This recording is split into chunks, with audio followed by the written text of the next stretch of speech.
జై శ్రీరామ్. విఘ్నేశ్వరుడికి వందనాలతో కథానిక లేక షార్ట్ స్టోరీస్ ప్లేలిస్ట్ వింటున్న శ్రోతలకి స్వాగతం. ఎపిసోడ్ 3 టైటిల్ జీవిత గమ్యం. ఆన్లైన్లో చదివిన ఇంగ్లీష్ మూల కథ, రచయిత్రి సుమ. ఇక కథలో వెళ్తే, అది చక్కని ఉదయం. బహుశా టైం తెల్లవారుజామున 6 గంటలు. సూర్యుడు పొగమంచుని చీల్చుకొని బయటకు రావడానికి చాలానే కష్టపడుతున్నాడు. మరి అది డిసెంబర్ మాసం అయ్యే. హైదరాబాదులో ఇంకా చలిగాలులు వీస్తూనే ఉన్నాయి. కాలనీలో చాలామంది ఇంకా దుప్పట్లో దాక్కొని నిద్రపోతూ లేక పగటిలు కంటూనూ ఉన్నారు.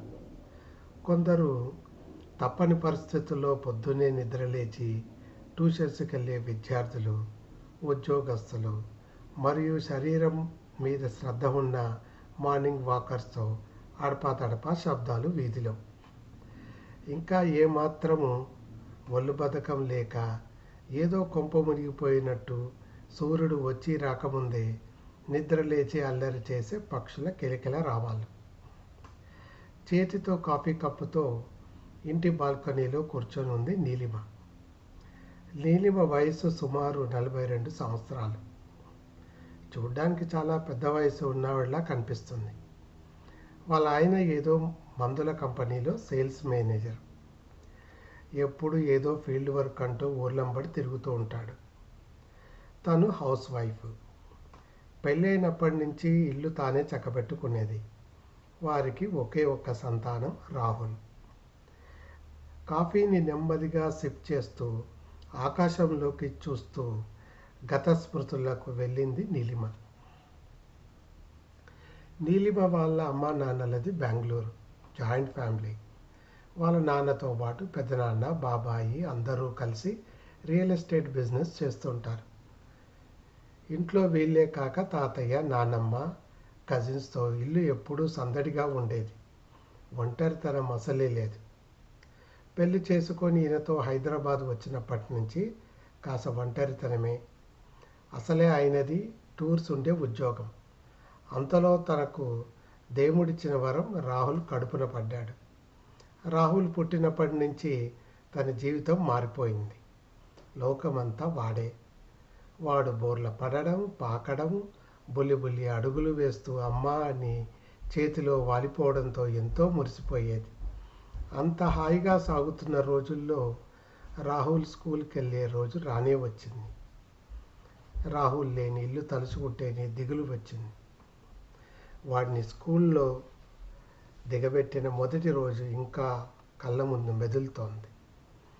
కంటి నీరు పెట్టుకుంటూ బుంగమూతితో వాడు టాటా చెప్పినప్పుడు వాడి ముందు ఏడిస్తే ఇంకా బెంగ పెట్టుకుంటాడని వచ్చే దుఃఖాన్ని దిగమింగుకొని కళ్ళల్లో నీళ్లు తుడుచుకుంటూ స్కూలు బయటే పడిగాపులు పడ్డ రోజులు గుర్తుకొచ్చాయి.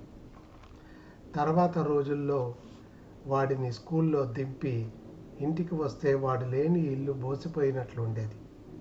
నిమిషాలు గంటలుగా దొరలేది. ఎప్పుడెప్పుడు రాహుల్ స్కూల్ నుంచి వస్తాడా అని ఎదురు చూసేది. వాడికి కట్టించిన టిఫిన్ బాక్స్ తిన్నాడో లేదో అని దిగులు. దాంతో మధ్యాహ్నం గొంతులో ముద్ద కూడా దిగేది కాదు.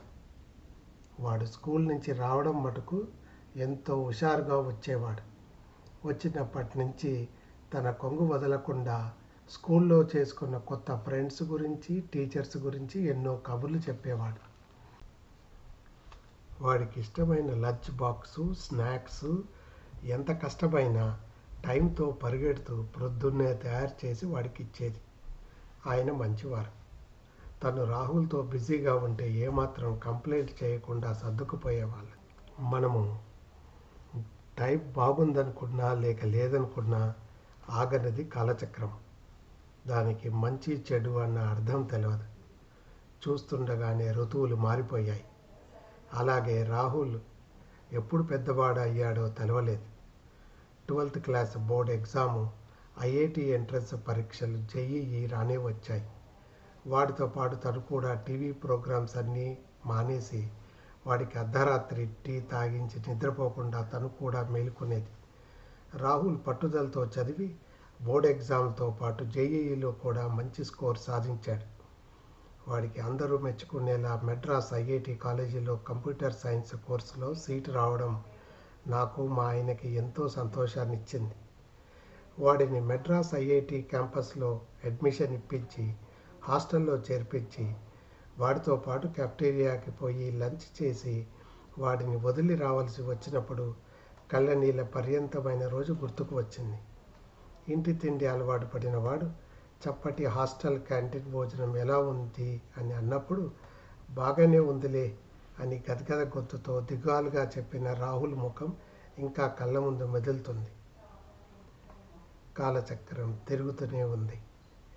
కానీ ఈ మధ్య వాడు చదువులో పడి చాలా బిజీగా ఉంటున్నట్టున్నాడు. కిందటి ఏడాది వరకు కనీసం ఎలా ఉన్నావమ్మా అని వారొకసారి ఫోన్ చేసేవాడు. ఈ మధ్య అది కూడా లేదు. ఓసారి కబుర్లలో చెప్పాడు బీటెక్ అవగానే ఎంఎస్ కోసం అమెరికాకు వెళ్ళాలని. తల్లిగా రాహుల్ ఎప్పుడు తన కళ్ళ ముందు ఉండాలనుకునేది. తనకి ఎప్పుడు వాడి ధ్యాసే.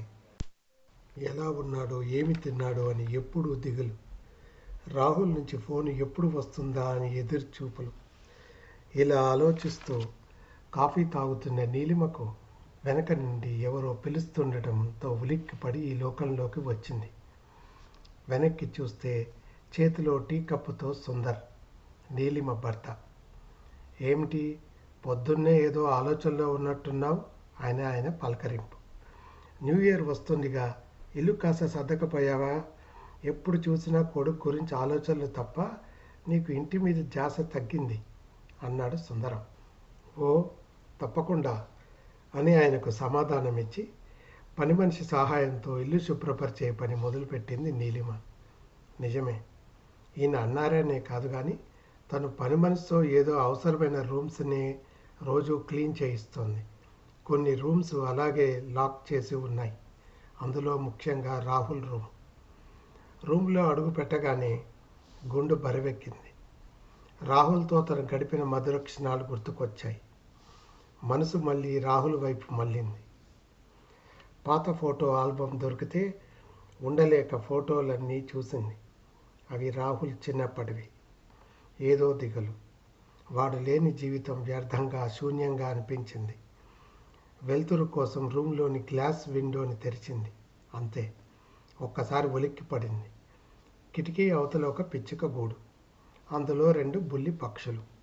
అవి పుట్టి కొన్ని రోజులే అయినట్టుంది.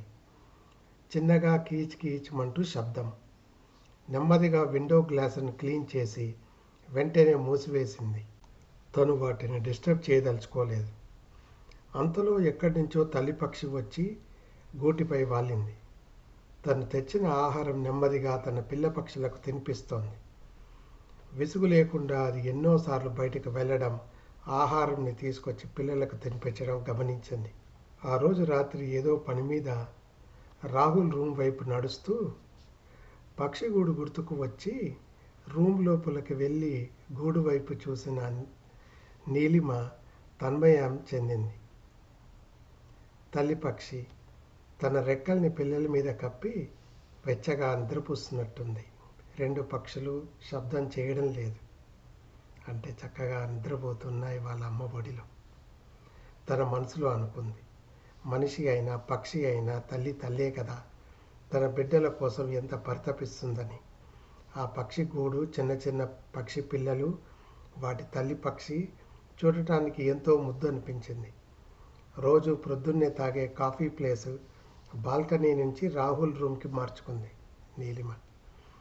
ముద్దు ముద్దుగా చిన్న చిన్న నోళ్లతో చిన్న పక్షులు చేసే అల్లరి, తల్లి పక్షి చూపే ప్రేమ చూస్తూ ఎంతో ముచ్చట పడేది. అలా కొన్ని రోజులు గడిచాయి. ఒక ఉదయం కాఫీ కప్పు తీసుకొని అలవాటుగా రాహుల్ రూమ్లోకి వచ్చిన నీలిమకు విండో అవతల చాలా కోలాహలం కనిపించింది.